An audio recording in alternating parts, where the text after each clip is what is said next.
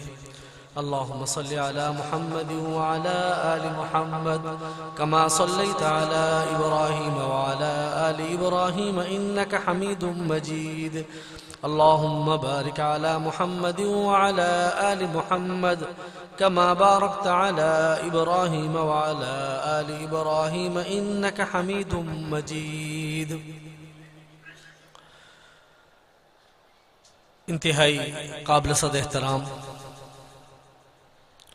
वाजिब तकरीम मेरे असातिज़ाए किराम,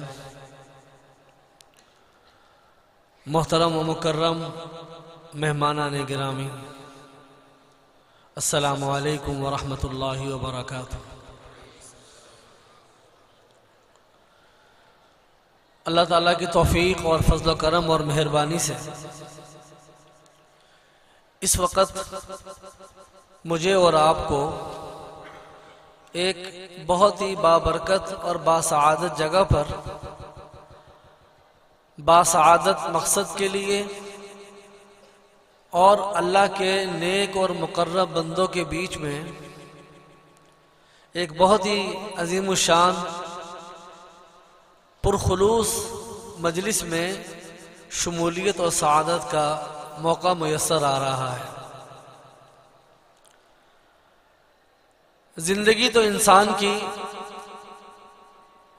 गुजर रही है, कुछ गुजर चुकी है, कुछ आने वाली है। और कामयाब इंसान वो है जो इंसान अपनी जिंदगी को कीमती बना ले।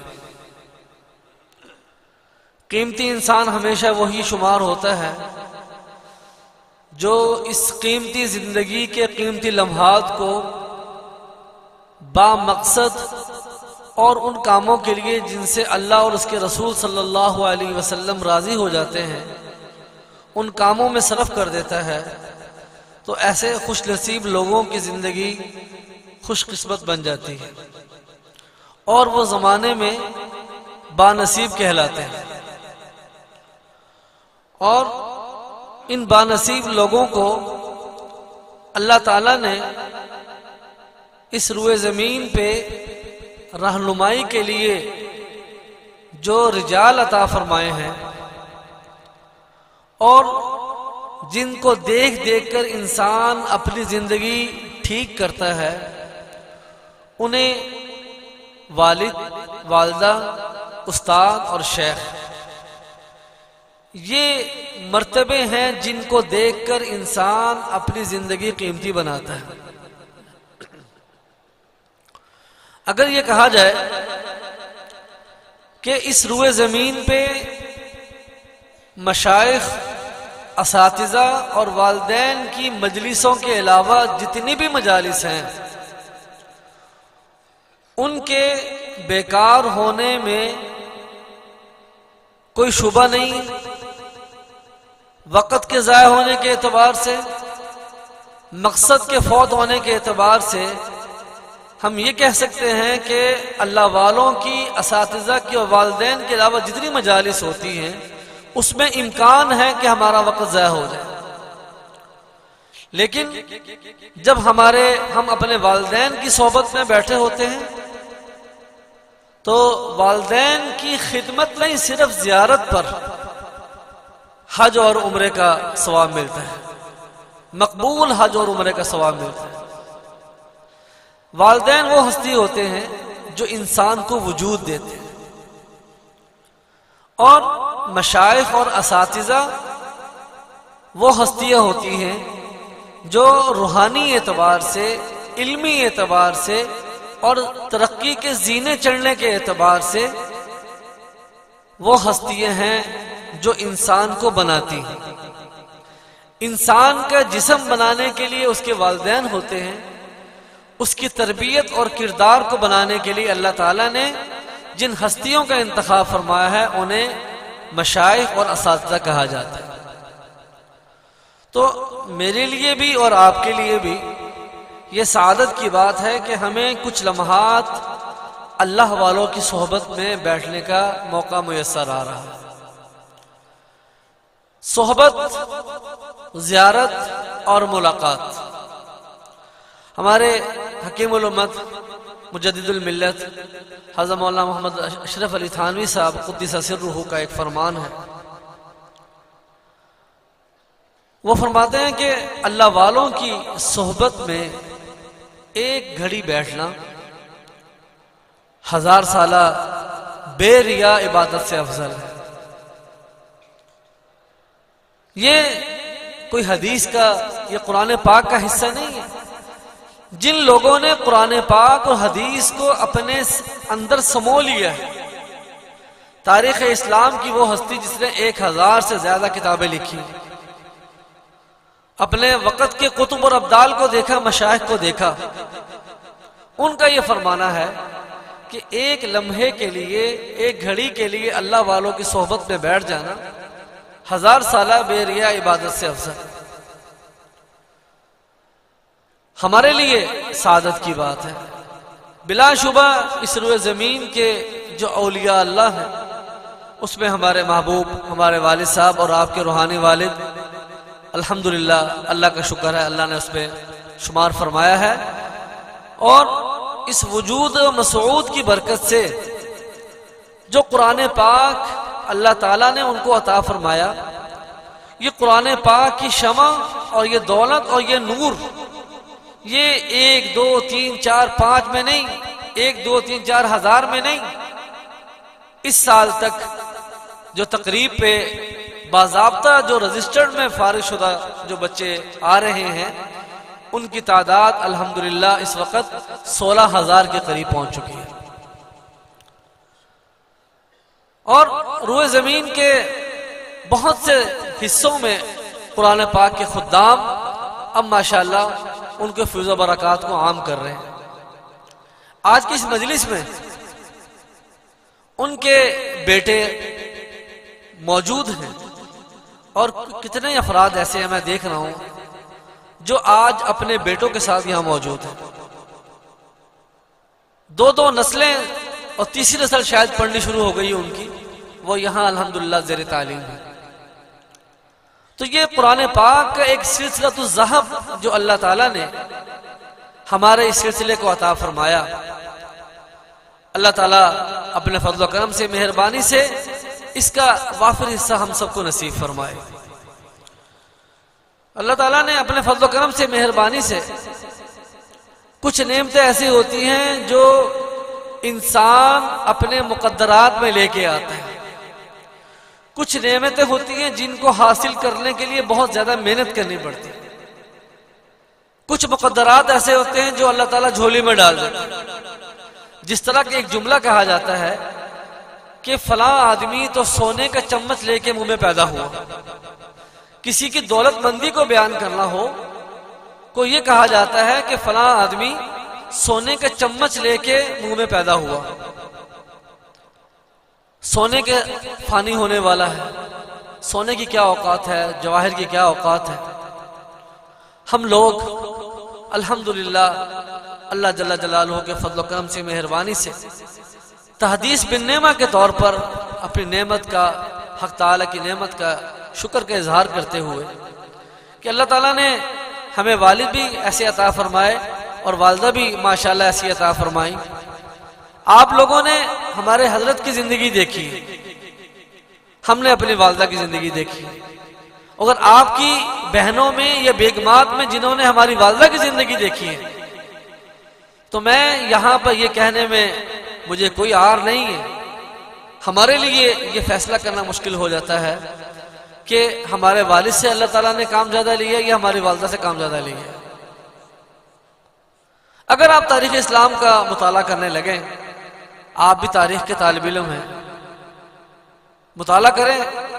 अल्लाह ताला ने रिजाल से काम लिया है या उनकी, या किसी औरत से काम ले लिया या किसी मर्द से काम ले लिया। दोनों मियां बीवी एक जोड़ी ऐसी जिसको अल्लाह ने चुना हो कुरान पाक के लिए, उसका अगर होगा तो तारीख इस्लाम में शाज़ व नादिर ही होगा, बहुत कलील होगा, कम होगा। जौहरी जौहर को पहचाना करता है। गुज़श्ता सालों की बात है, हमारे पाकिस्तान की शान बिलाशुबा अल्लाह ताला ने उनको पूरे आलम के लिए, हिदायत के लिए कबूल फरमाया। मेरी मुराद है मुबल्लिग इस्लाम, हम सब की दुआएं, दिली तमन्नाएं उनके साथ हैं। हज़रत मौलाना तारिक जमील साहब दामद बरकातुहू, अल्लाह पाक उनकी ज़िंदगी में बरकतें अता फरमाए। जब उनके ससुर का इंतकाल हुआ, मेरे वालिद साहब दामद बरकातुहू, वालदा मायदा, उनकी ताज़ियत के सिलसिले में घर गए तो हमारे वालिद साहब ने तो ताज़ियत की और दुआए खैर की।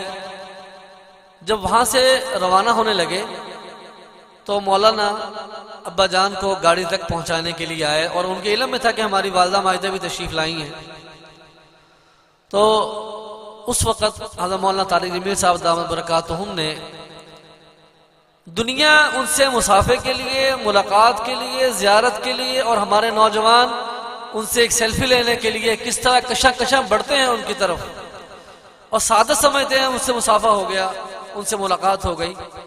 मौलाना खुद हमारी वालदा के करीब तशरीफ लाए और फरमाया कि मैं तारिक जमील हूँ, आप मेरे लिए दुआ फरमाएं, मैं आपकी दुआओं को बहुत मोहताज हूँ। हमें तो अपनी वालदा का, वालिद का अल्हम्दुलिल्लाह शुरू से एहसास है कि अल्लाह ताला ने किस कदर बड़ी नेमतों से हमें सरफराज फरमाया है। तो सारी दुनिया जिनके पीछे है वो हमारी वालदा से दुआ के लिए कहें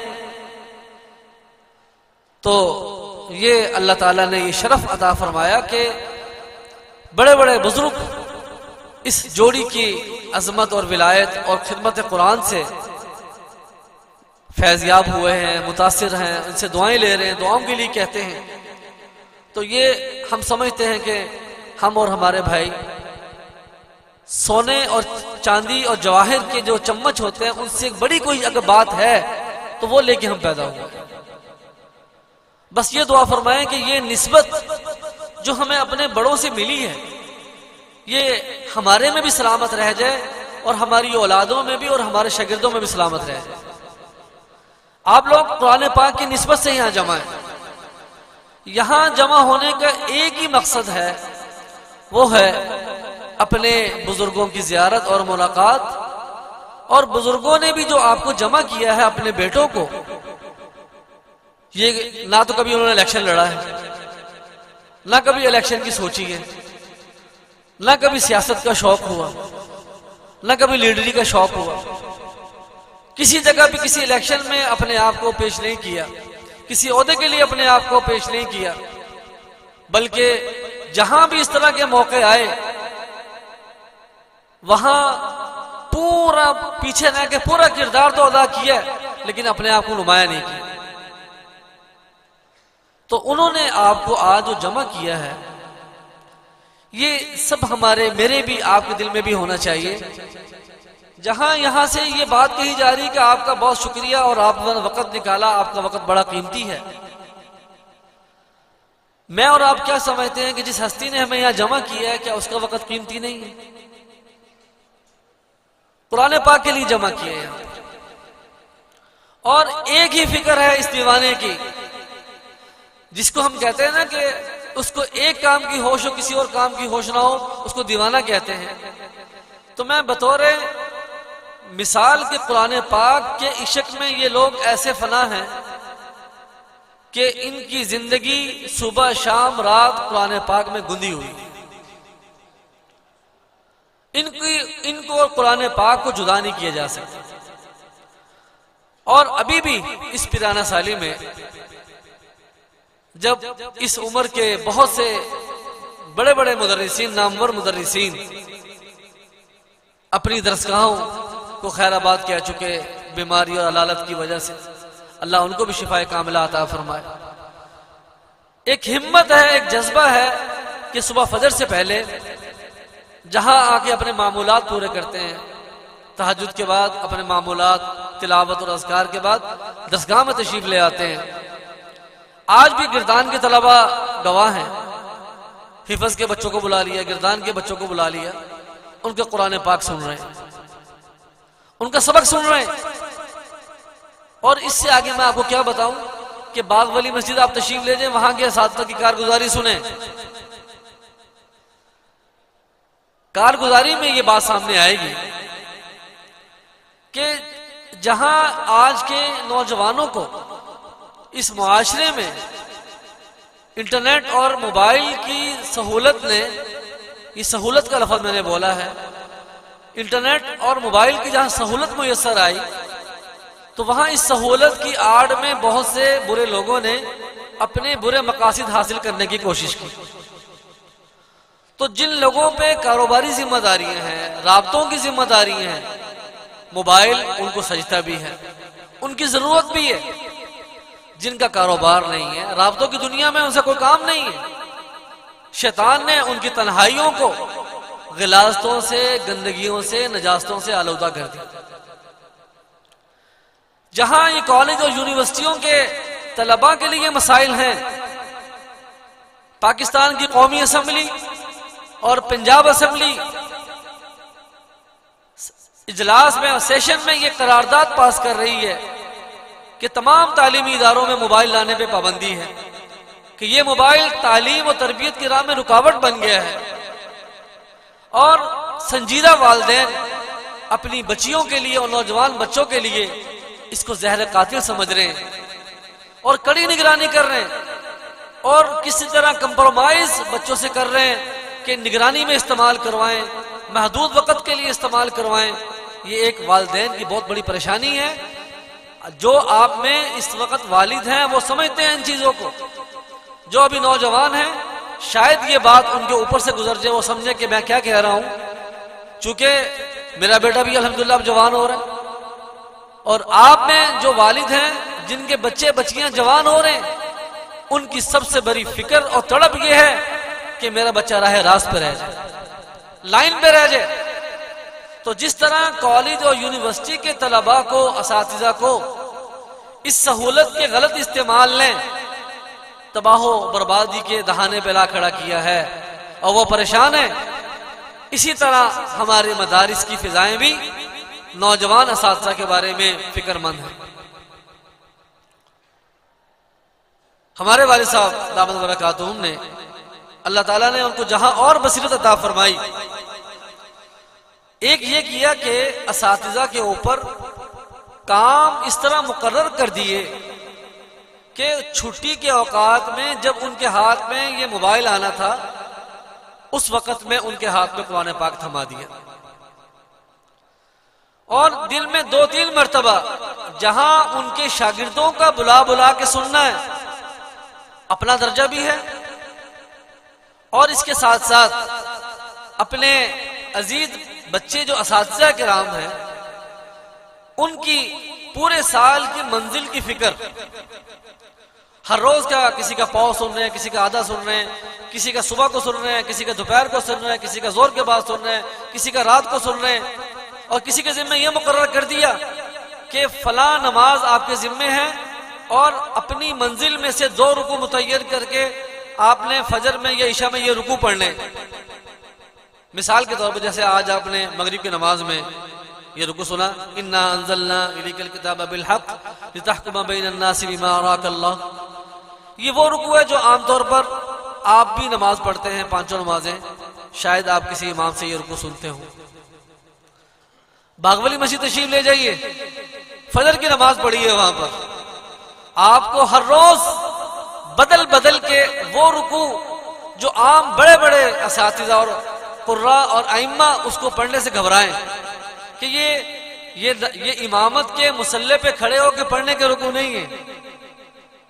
उन असातिज़ा को जो नौखेज असातिज़ा है, उनकी तरबियत ऐसी की, उनको कुरान पाक के इस बाबरकत नेटवर्क में ऐसा डाला कि उनकी जबान पे अब कुरान पाक है, उनके हाथ में कुरान पाक है, रात को सो रहे हैं तो कुरान पाक है, सुबह को उठते हैं तो उनको फिक्र यह है कि हजरत ने हमारा पाँव सुनना है, आधा सुनना है, तो हमारा वक्त कैसे गुजरेगा। ये एक फिक्र है जो अपने पे भी सवार है और अपने साथ जो लोग हैं उन पे भी सवार कर रहे हैं। और एक कुरान पाक का चूंकि माहौल है, ये जो सिलसिले में जो बरकतें नजर आ रही हैं, ये अपना सबक है जो हमने अपने दिमागों में बसाया है। वो आपको भी बता दूं कि जब भी छुट्टियां खत्म होती हैं, शुरू होती हैं, छुट्टियों के खत्म पे भी और शुरू में भी जब पढ़ाई शुरू होने लगती है, हमारी वालदा खानदान के सब बच्चों को जमा कर लेती है। ये कहा जाए कि अमलन हुकूमत बच्चों पे और हमारे बच्चों पर हमारे वालिद साहब का बाबरकत साया है, असल हुक्मरानी हमारी वालदा की, और वो बच्चों को भी, अपने पोतों को, नवासों को जमा कर लेती है और हमें भी, इधर बहुएं सबको जमा करती है। किसी की वहां गैर हाजिरी नहीं है। कुरान पाक खुलवाया है, कुरान खानी होती है, बाकायदा सिपारे मुतय्यन होते हैं। मेरे हिस्से में 2.5 सिपारे आ गए, कभी 3 आ गए, कभी 4 हिस्से में आ गए। ये नहीं कि फलां का स्टेटस ये कि फलां इतना बड़ा हो गया, फलां इतना बड़ा हो गया, फलां बहू इतनी बड़ी हो गई। किसी के स्टेटस का ख्याल किए बगैर उनको वहां पर बाकायदा जिम्मेदारी होती है, हाजिरी होती है, और बसा औकात वहां देर से आने पे हम खड़े भी हो जाते हैं, देर से आने पे खड़े भी हो जाते हैं। तो हमारी घर की दरसगाह अभी भी कायम है। हमारी वालिदा की रात की जिंदगी, दिन की जिंदगी, हमारे वालिद की जिंदगी, रात की जिंदगी, ये कुरान पाक के साथ गुंदी हुई है। जिसे कहते हैं ना गुंदा हुआ, ये गुंदने का इसलिए बोल रहा हूं कि आटे में आप घी डाल दें, दूध डाल दें, नमक डाल दें, या कोई भी डाल दें, बेसन डाल दें, वो गुंद जाता है। आटे से उसको अलग करना मुश्किल होता है। इसी तरह अल्लाह ताला ने अपने फजल करम से, मेहरबानी से इनके खमीर में कुरान पाक गूंद दिया है। तो ये खुशनसीबी आपकी कि अपने नेटवर्क में जितने बच्चे हैं उनको कुरान पाक के साथ वाबस्ता किया। और ये जो जमा जो किया है, इसमें अब आपके सामने आएंगे, कोई एजेंडा नहीं है, कोई और काम नहीं है, ये हजारों का मजमा जो जमा कर लिया और इस पे इखराजात भी हैं, वो ये कि आपकी अमली जिंदगी सुन्नत और कुरान के मुताबिक हो। कुरान पाक जिस तरह हमारे सीने में महफूज है, जमाने में ये कुरान पाक चलता फिरता नजर आए। कुरान पाक के अहकामात हमारी शख्सियत में झलके। कुरान पाक ने जिन कामों से मना किया हमारी जिंदगी में वो नेगेटिव हो, और जिन कामों को हुक्म दिया है वो पॉजिटिव हो, वो हमारी जिंदगी पे अप्लाई होते नजर आए। हुजूर सल्लल्लाहु अलैहि वसल्लम की सुबह से लेकर रात तक की जिंदगी वो सारी की सारी आपके सामने। अब यहां पर चूंकि मुतफर्रिक उम्रों के साथी बैठे हैं, अकाबिरीन भी हैं जो इस टाइम दादा और नाना बन चुके हैं, और ऐसे भी हैं जो अभी सिर्फ शादी हुई, बच्चे भी छोटे गोद में हैं, ये चलने लगे हैं, और तीसरा तबका वो है जो अभी अनमैरिड है, अभी शादी की दहलीज पे नहीं पहुंचे। इन तीनों के लिए उम्र के हिसाब से अलग अलग हिदायत है।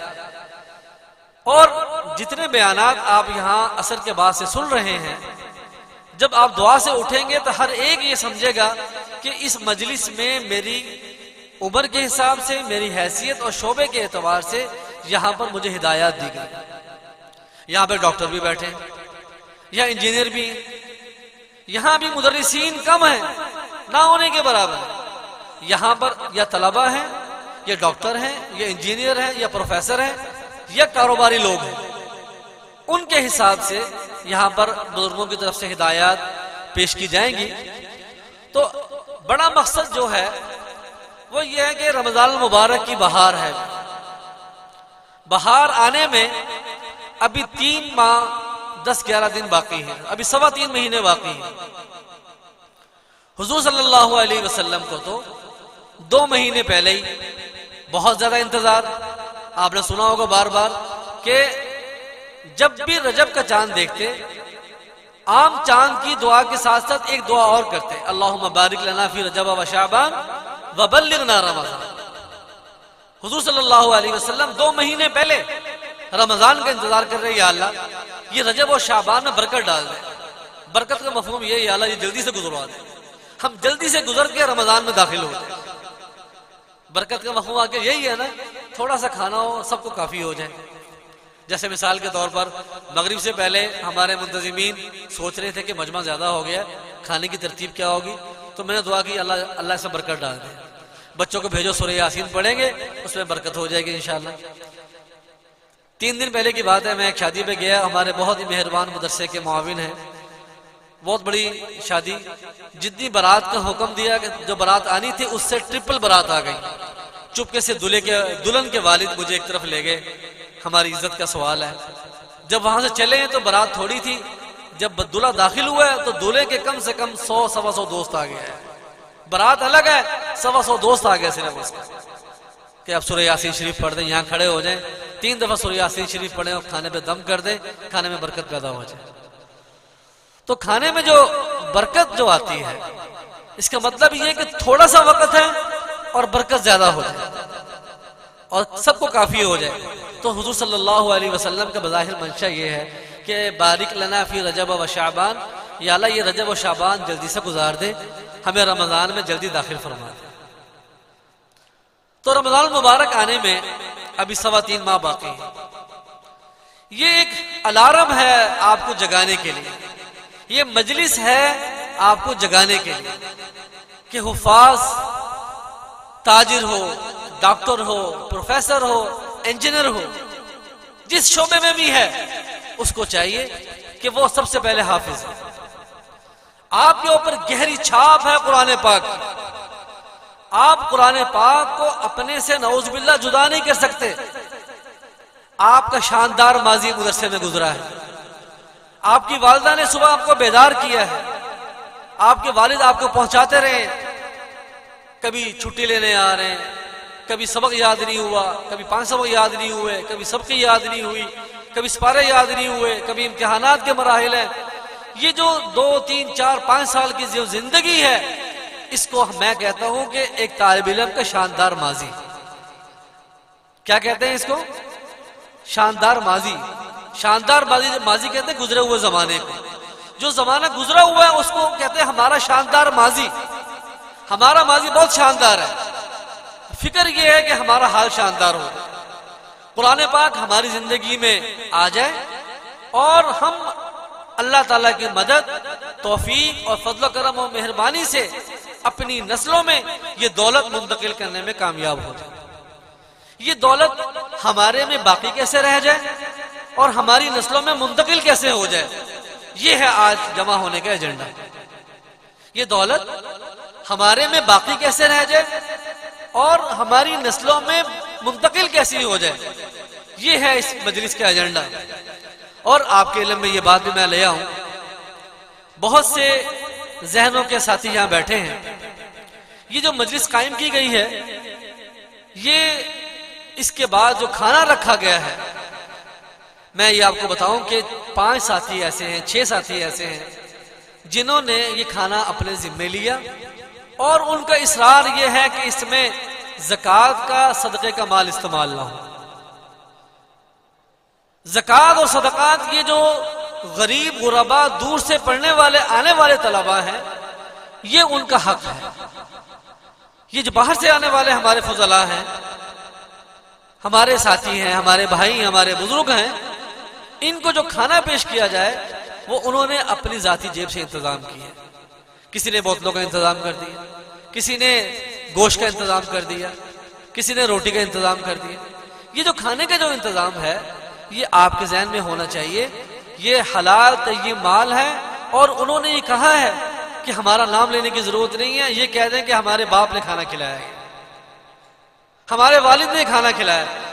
मैंने ये इसलिए कह दिया कि हमारे अब्बा जान की जेब से भी कुछ आया होगा, लेकिन ज्यादातर उन 5-6 साथियों का हिस्सा है। और उन्होंने ताकीद की है कि बाकायदा इसके अंदर ज़कात या सदक़ात का माल इस्तेमाल ना हो। ये हजारों की तादाद में जो मजमा बैठा हुआ है, इनके लिए जो खाने का जो इंतजाम किया है, तो उसमें सदका और ज़कात का माल इस्तेमाल नहीं हुआ। ये अतियात की मद से आपको खाना पेश किया जाएगा और इसकी निस्बत उन्होंने हमारे हजरत की तरफ की है। तो आज के इजलास का एजेंडा मैंने आपको बताया कि ये कुरान पाक की दौलत हमारे में बाकी रह जाए, उसमें तरक्की हो जाए और शुक्र अदा करते हुए इसका आला तरीन मनहज और मदारिज ये है कि ये हमारी नस्लों में ये मुंतकिल हो जाए। तो मैं अपनी बात को आगे बढ़ाने से पहले, काफी सारी बातें मुझे ज़हन में अल्लाह ताला भी डाल रहे हैं, लेकिन बड़ों की बरकत से मैं ये चाहता हूँ कि आपके और बड़ों के दरमियान मैं हाइल ना हूँ। इनकी सोहबत में बैठे हैं, अल्लाह पाक इनकी बरकत से कुरान पाक हमारी जिंदगियों में और हमारी नस्लों में हमेशा के लिए जारी सारी हो जाए। और जब हमारा दुनिया से जाने का वक़्त आए तो कुरान पाक की निस्बत हमारे ऊपर गालिब हो, दीन और सुन्नत और शरीयत हमारे मिजाज में गुंदी हुई हो, और अल्लाह पाक जीना भी, हमारा मरना भी, हमारा हशर भी, हमारा नशर भी हुजूर अक़दस सल्लल्लाहु अलैहि वसल्लम के गुलामों में अपने बड़ों के साथ, कुरान पाक के साथ, दुरूद शरीफ के साथ, जिक्र के साथ, तिलावत के साथ, अपने नेक बंदों के साथ फरमा दे। व आखिर दावाना अल्हम्दुलिल्लाहि रब्बिल आलमीन।